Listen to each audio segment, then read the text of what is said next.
My parents told my brother to take my house because I don't have a family. I am a single man in my early 30s. I've got a brother who's 29, and he's already got 4 kids. He had his first at 22, and the second followed a year later. Then the third came 2 years after that, and the fourth was most recently born a couple of months ago. His wife, my sister-in-law, and I do not get along, as she always likes to try and get a rise out of me by acting superior, then turns into an extreme, self-victimizing drama queen if I retaliate against her in any way. She can cry in an instant and can put on an extremely convincing show to get sympathy from just about anyone. My parents and brother absolutely adore her, even though they know exactly how she really is and just don't care. She's very good looking, I'll give her that, but she's so awful that I could never be attracted to her. She also refuses to get any sort of job, even though she has a college degree, and my mother willingly helps with the kids all day, so their finances are entirely dependent on my brother. This also means they can't afford to live anywhere but my parents' house, and privacy is a bit of an issue with all of them under one roof in a 3-bedroom house that was built in the 60s. Growing up, my younger brother was also the obvious favorite. We're 3 years apart in age, but he developed a superiority complex because I was badly punished if I retaliated against his antics in any way back then. It was obvious my parents cared for him a lot more because he got the lion's share of everything, unless people called them out on it, which did happen a fair bit by other members of the family, which is why my parents packed us all up and moved us about 150 miles away from them. So they generally would only see us on holidays, since it was a 3-hour drive. My brother got physically abusive towards me on a number of occasions, flirted relentlessly with my first girlfriend to the point she broke up with me, and laughed at any misfortune I had. My parents just told me to suck it up whenever I was upset about it. I only got equal treatment when my parents wanted to keep up appearances. I admit it was rather funny to see the looks on their faces whenever they had to treat me equal to my brother on birthdays and Christmas, because other people were present. We had relatives that were very nosy and loved gossiping drama, so my parents did their best to hide what was really going on and threatened to take all my stuff away if I didn't keep my mouth shut. If anything, it just made my parents celebrate more when I turned 18 and moved out because it meant they no longer had to provide for me. I wasn't even done with high school yet when I moved out, but couch surfing was far better than living with them. I was low contact ever since leaving home. They didn't even show up for my high school graduation, but I really didn't care from that point on. I would usually only see my parents and brother on holiday, but I had a plan. I own a truck simply for the fact that I've always loved trucks, so I found a $1,000 camper in good shape and put it on my truck just so I could live out of it for a while. It was supposed to be temporary, but I ended up living out of it far longer than I ever thought. I originally was hoping to be able to live out of the camper at my parents' house, where my brother and his family still reside as well. But when I asked my parents to let me stay for a while, they told me they had a full house and didn't want me there. Plus, we hadn't exactly gotten along in the past decade. They said they'd only agree to let me park my camper there if I paid them basically what it cost to rent an apartment in my area. That was way too much just to park my camper. I was jobless and trying to save as much of my unemployment money as I could until I could find a new job. I might as well have been living in an apartment with that rent price they were asking. My parents called my camper an eyesore and told me to take a hike since we couldn't come to an agreement. And my sister-in-law thought it was absolutely hilarious. I had to live in a camper. My brother joined her in pointing at and mocking me while calling me a homeless bum. I parked my truck and camper in a store parking lot to sleep on the first night that I had nowhere else to go. I felt scared out of my mind that someone might try to break in. Suffice to say, I didn't sleep well that night. There was nowhere else I could go, as any other relatives that own houses were fairly far away, and all my friends were apartment people. I was pretty attached to my area as well, so I didn't want to just leave. I'd also had my mail forwarded to a friend's apartment. It was the only way I could still get my mail anymore. Finding a stable place to park was pretty difficult. I went looking around to try and find a job similar to my old one. It took months of living the nomadic camper life. In that time, I had to deal with a lot. Everything from beggars and drug addicts to people demanding I leave because my camper was an eyesore.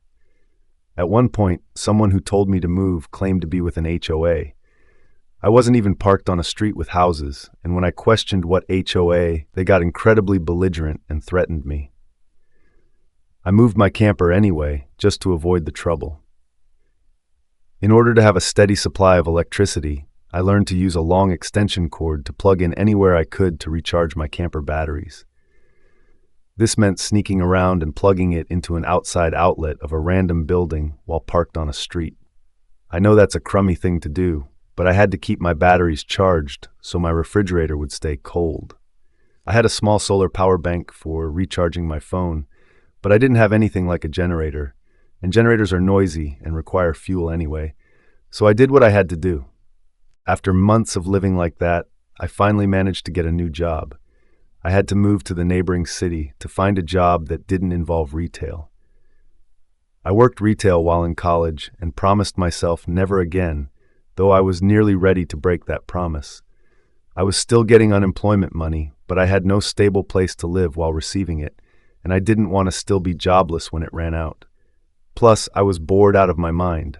I had little else to do but read, watch movies on a small portable DVD player, use my phone or laptop, and keep note of where I could park and what local public bathrooms I could use. I kind of envy that the Japanese have public bathhouses. We could really use stuff like that over here. When I finally landed a new job, I practically lived in the back lot of the building by the warehouse in old employee parking spaces. Literally no one else seemed to bother using because they were so far in the back that the area was borderline forgotten. My boss, the company owner, actually liked this arrangement because I was willingly available to take any shift I could get so long as I had enough sleep. He even let me take the camper off my truck and set it up in one of the spaces so I could drive around without it. Not exactly sure if this was legal, but no one bothered us about it the entire time I lived back there. I didn't have to deal with many trespassers. There were a few, but the security guards escorted them out. I was pretty much on call almost all the time when they needed me and was working virtually every day of the week. My boss let me plug my camper into the building for power and water, and I paid a small amount of rent by working for free on Sundays when no one else was in the office but the janitor and security guard. Beyond that, I usually had to shower at a friend's apartment or at my local gym, as the camper didn't have a shower in it and only a portable toilet. I didn't want to fill it because emptying it is a nasty chore, so I used other bathrooms as often as I could. I had a key to the warehouse and could go in to use the bathroom there at any hour. I was even on a first-name basis with the night security guard. He's since become one of my closest friends. The camper was easy to heat in the winter with a small electric heater. Summers were not fun, though. The camper didn't have AC, so I had to get a used portable air conditioner just to make it bearable. I made a lot of overtime pay and learned some new skills from other employees. Eventually, midway into this year, I landed a better position in the company as a supervisor and started making a better salary than my old job. That's when I decided I wanted a house. The scare I'd gotten from losing my condo made me realize I needed something much more stable for the long term. I looked around for something close to my work and, just 2 miles away, found a 3-bedroom manufactured home on a small property. I managed to get it for $10,000 less than the asking price somehow. I used nearly my entire savings for a down payment and got approved for a home loan. I finally didn't have to live in a camper anymore. There was enough space for me to back my truck in behind the house to take the camper off to set it up in the backyard, so I put it there as its own little building, just in case I want to use it again. When I was fully settled in the house, I was dumb enough to brag about it on social media. My family saw the post, and that's where this stuff really starts. After a few weeks, my parents and brother, along with his family, came to visit, completely unannounced, to have a tour of my home. I didn't even give them my address, so how they found out where I live, I still don't know. None of my friends have fessed up, and no prior family members visited me before that, so I wonder if they stalked me at work and followed me home or something. It really wouldn't surprise me. Once I opened the door, they practically all shoved their way in like rambunctious tourists, then just started making themselves at home. They all kept poking around, and my sister-in-law had this creepy smirk that she was repeatedly flashing me. It was only later that I figured out why, and it made me madder than a bull on steroids that just got stung by a hornet. My parents were constantly talking about how I've got so much extra space now, and it's too much for someone like me who has no wife or kids. Sure, not now, but maybe someday. And my brother kept remarking about how there was more space than our parents' house, and that my house was closer to his job too. Red flags all around, I know. Eventually, my brother asked me to speak privately. Everyone else suddenly left the room and piled out onto the front porch. That's what finally made me realize they planned something. My brother, let's call him Dan for the sake of simplicity, said the house was too much for me alone, and I should let him move in with his family because his wife is pregnant with kid number 4, and my house is much closer to his job. He pointed out that I already have the camper, so I could just live in that outside while they live in the main house. I'd like to point out that Dan never once spoke of offering rent. Mind you, he's got a good job. He also started talking about how there would be changes and even curfews, and that I couldn't just walk in at any time without prior notice. If it weren't my brother, I'd think the person I was talking to had lost their mind. But Dan lost his marbles long ago thanks to our parents treating him like he was the center of the world. I tried to speak, but he kept talking over me as if I had no say in the matter. There was no way in hell I'd rent my house or parts of my house to him. Other people, maybe just so I can pay the mortgage off more easily, but certainly not him or his nasty wife. I've heard of this exact kind of situation in videos online many times, and never once did I think I'd actually live it because I thought it so ludicrous. But my parents, brother, and sister-in-law do all fit the bill for a bunch of narcissistic, entitled crazies. So I picked up my phone and set it to start recording, then just held on to it. Dan didn't even seem to care or notice that I'd done this, and just sat there with his arms waving around while talking about all the reasons why he needed my house. Then he went from saying that to acting like it was a done deal and trying to reach out his hand to shake mine. That's when I finally showed my backbone and said, "Hell no," and I said it loud enough that Dan stumbled backward for a second. I'd rarely ever raised my voice to him on that level because I was punished by our parents whenever I did. But this was my house, not theirs. My spine can be as shiny as it wants here. I stood up and then told him that my house was not up for grabs, and acting like I'll let him move in just because they want it won't make it happen. I bought my house for me, and it's not my fault he keeps having more kids and has to keep living with our parents because he can't afford to move out. Eventually, my brother asked me to speak privately. Everyone else suddenly left the room and piled out onto the front porch. That's what finally made me realize they planned something. My brother, let's call him Dan for the sake of simplicity, said the house was too much for me alone, and I should let him move in with his family because his wife is pregnant with kid number 4, and my house is much closer to his job. He pointed out that I already have the camper, so I could just live in that outside while they live in the main house. I'd like to point out that Dan never once spoke of offering rent. Mind you, he's got a good job. He also started talking about how there would be changes and even curfews, and that I couldn't just walk in at any time without prior notice. If it weren't my brother, I'd think the person I was talking to had lost their mind. But Dan lost his marbles long ago thanks to our parents treating him like he was the center of the world. I tried to speak, but he kept talking over me as if I had no say in the matter. There was no way in hell I'd rent my house or parts of my house to him. Other people, maybe just so I can pay the mortgage off more easily, but certainly not him or his nasty wife. I've heard of this exact kind of situation in videos online many times, and never once did I think I'd actually live it because I thought it so ludicrous. But my parents, brother, and sister-in-law do all fit the bill for a bunch of narcissistic, entitled crazies. So I picked up my phone and set it to start recording, then just held on to it. Dan didn't even seem to care or notice that I'd done this, and just sat there with his arms waving around while talking about all the reasons why he needed my house. Then he went from saying that to acting like it was a done deal and trying to reach out his hand to shake mine.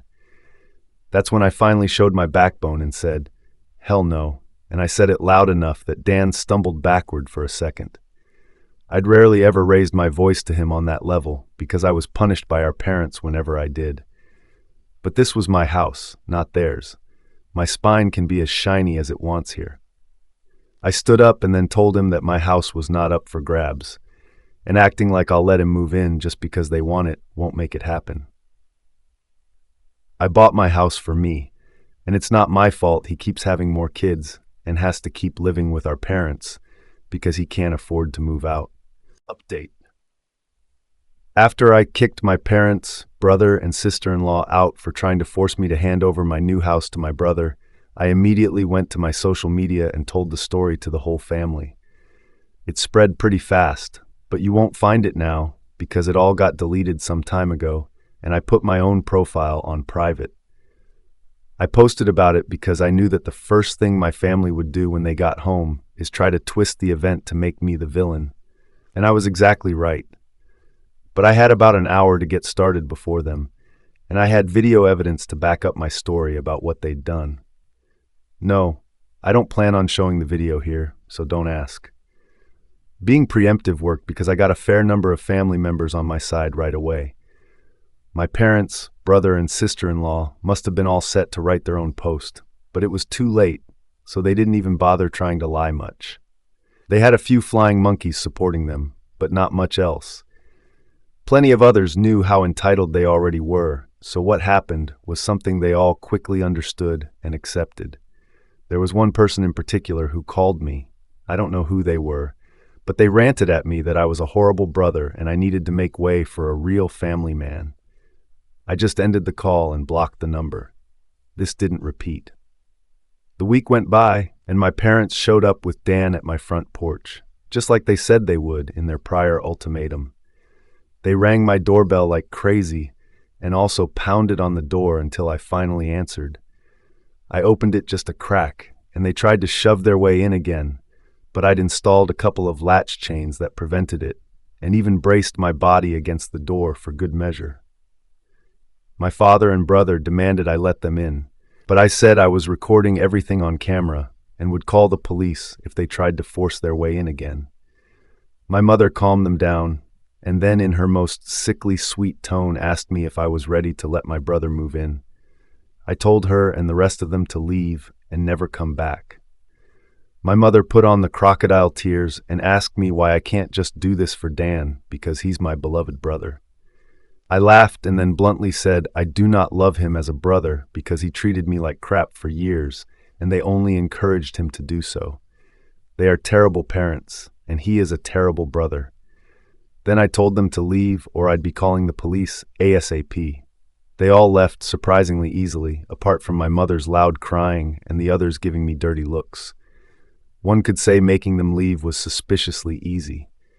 I thought the whole mess was over, but I guess I should have taken them more seriously because they had other stupid plans. I came home later that week on Friday evening to find a moving truck and my brother's minivan parked in my driveway. It was Dan and his family. They were moving stuff in. He just waved to me with a smug grin when he saw me. I was furious and told him and the rest of his family to stop, but my sister-in-law smugly said to me that, like it or not, they were moving in. Then, in the most fake way, while tilting her head and puckering her lips, she said that it was okay because my mommy allowed it and I should always listen to what my mommy tells me.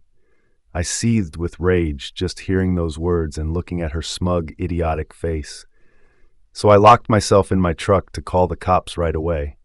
When they realized what I was doing, my sister-in-law started pounding on my window and yelling at me to stop, and that I can't do this to her because she and Dan need the house.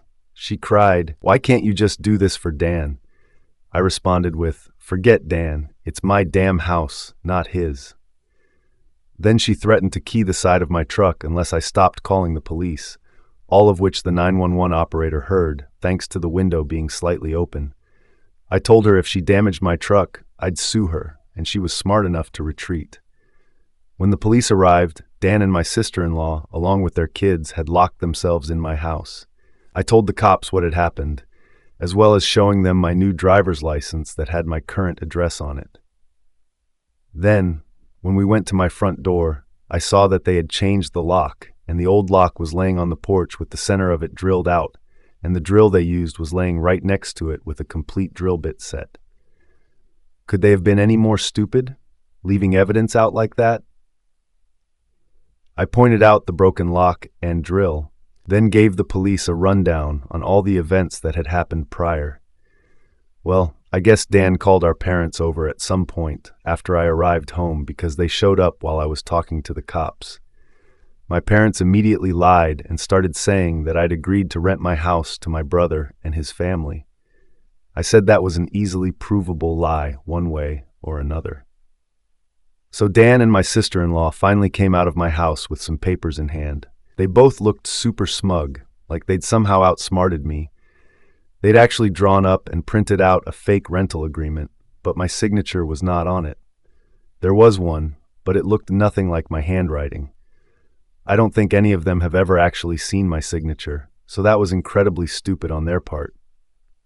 I told my parents and Dan that it was blatant fraud, and if the cops investigated, they'd easily figure that out. I don't think going to jail and court would do them any good. It could even make Dan lose his job, which is his only means of providing for his family. I also said I would get a lawyer and sue for damages if anything of mine was lost, stolen, or broken, and I'd call CPS too for good measure. Dan went white and looked really scared when I said all that, but my mother got between us and doubled down about how I should just do this for Dan and live in the camper so they can finally have a family home to themselves. I yelled at her that if she thought it was such a good idea, she could do it for Dan herself and let him have her house instead. The cops separated my mother from me, and I said I wanted them all out right now, or I'd press charges.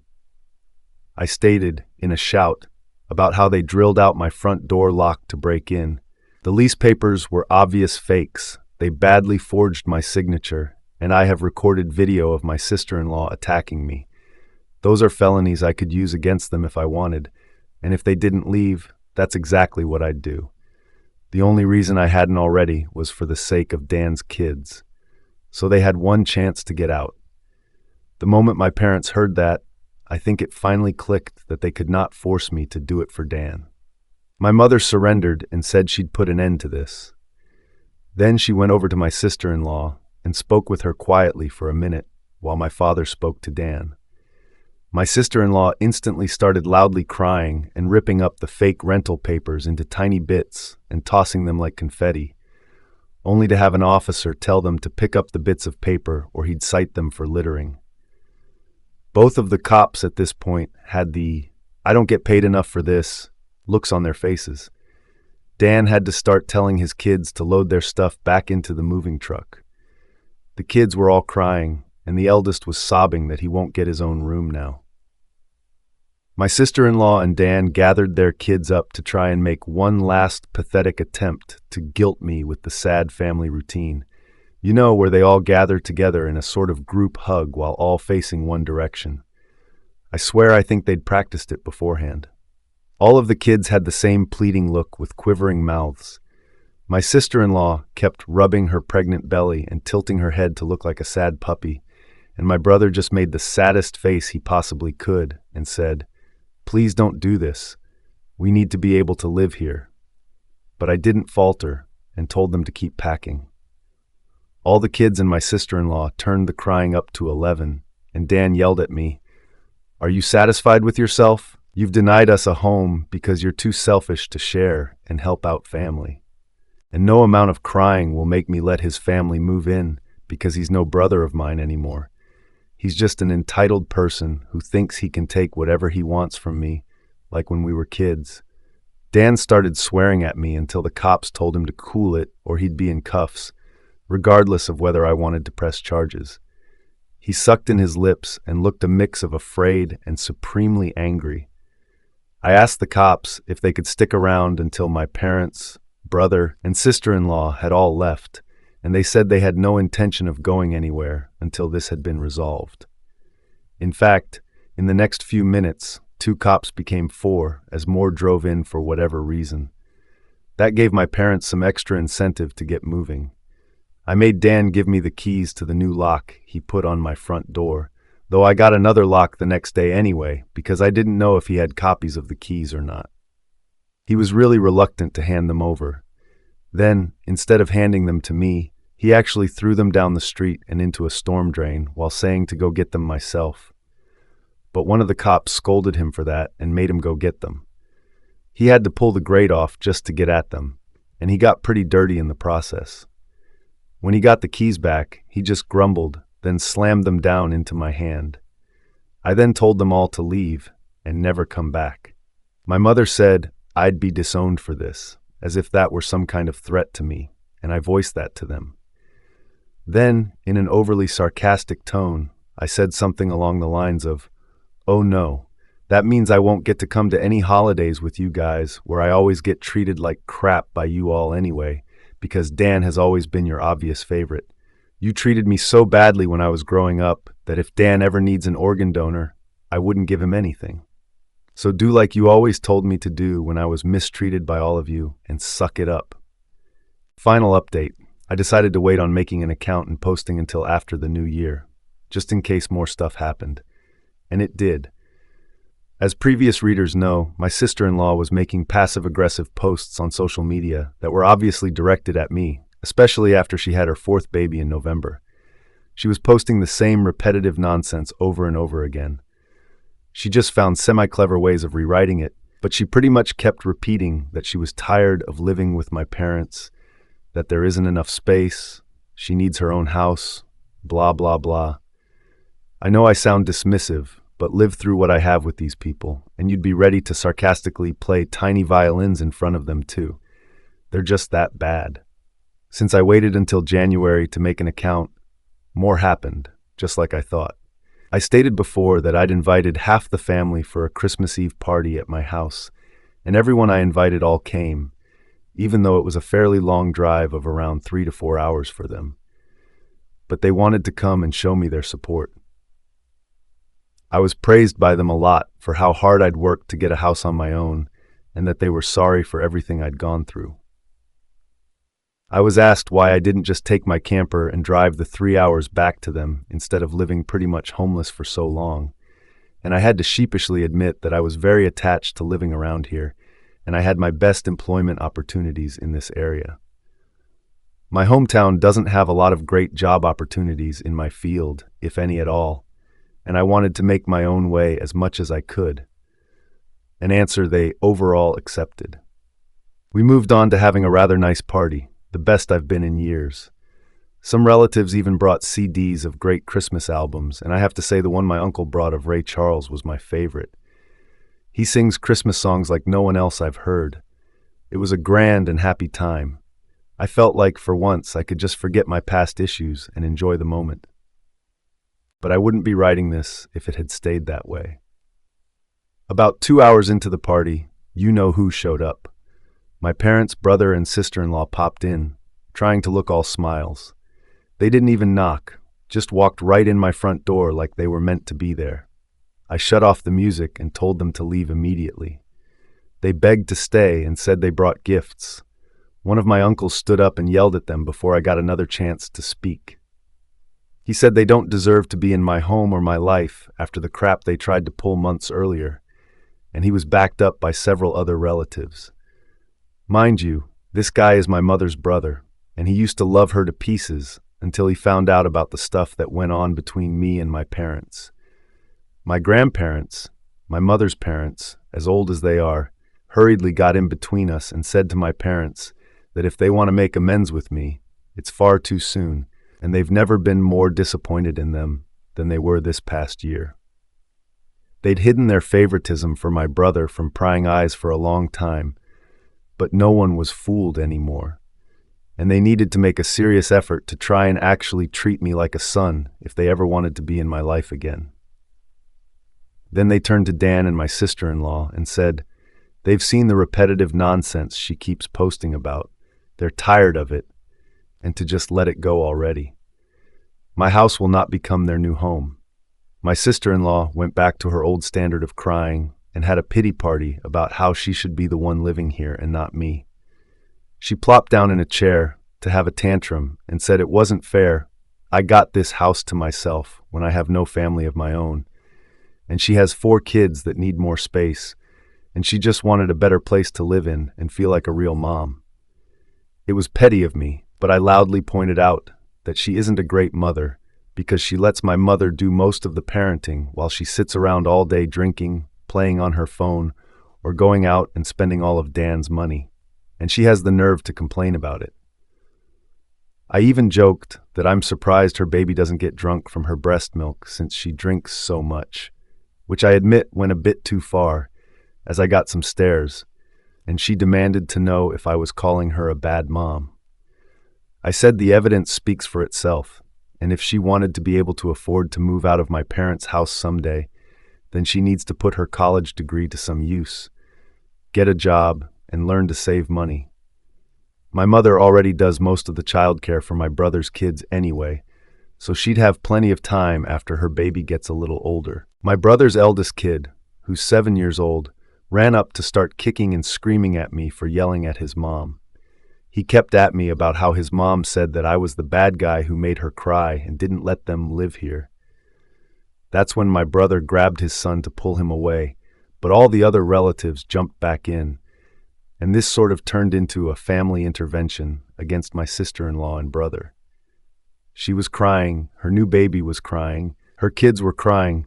Heck, even Dan was very nearly in tears from the verbal lashing he was being assaulted with. He ended up just sitting on the ottoman I keep shoes in by the front door and looking like a complete wreck. He couldn't look anyone in the eye. He couldn't even say 2 words to me. Not with a whole house filled with angry people ready to judge him if he tried to let out his inner golden child again. If they weren't there to get in his way, I bet this would have ended up a repeat of when he tried to order me around to try and take my house months earlier. By this point, though, he'd been so thoroughly humiliated that his and my parents' reputation in the family was completely destroyed because the masks were all now off. Soon after, my parents, brother, and sister-in-law all left in defeat. The party resumed, and we all avoided speaking of what just happened for the rest of the evening.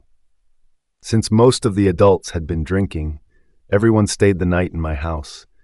I even let some of them sleep in the camper so there'd be enough space. I admit it also makes a good guest house.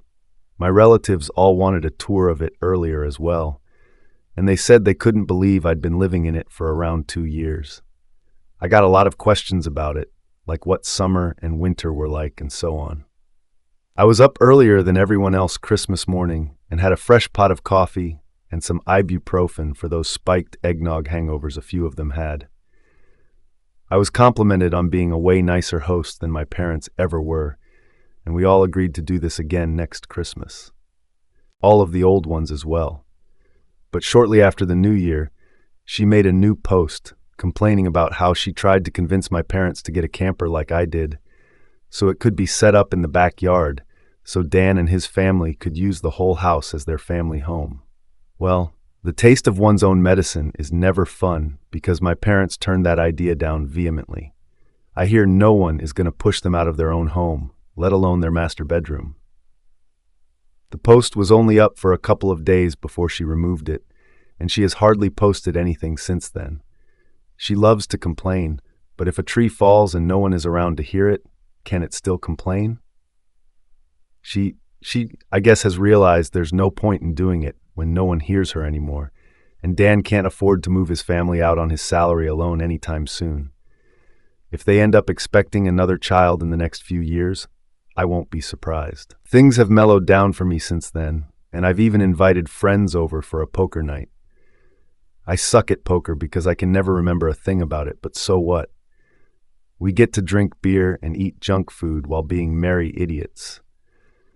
We all loaded up on Whoppers from Burger King and just had it the best way four grown men can when they just want to have a good, unadulterated time and get pleasantly drunk. I think maybe around summer I'll look into possibly dating someone. I'm not exactly getting younger here. Fingers crossed that goes well. My camper just sits idle in my yard now, and I admit there were some days I went out there just to spend time in it. I did live in it for 2 years. It's like my second home. Maybe one day I'll actually get to use it for camping like it was meant to be. I've never been camping. My parents considered it a waste of time, so it'd be a completely new experience for me. This pretty much marks the end of what happened. My parents, brother, and sister-in-law have all been staying very clear of me. In fact, they seem to have gone back to acting like I don't exist, like they did before I bought a house. Not that it bothers me at all. It's better that way. But they'll inevitably come back in some way. I know they will. I just wonder what kind of foolish thing they'll do next. If anything notable like all this ever happens again, I'll make another post if this account is still active.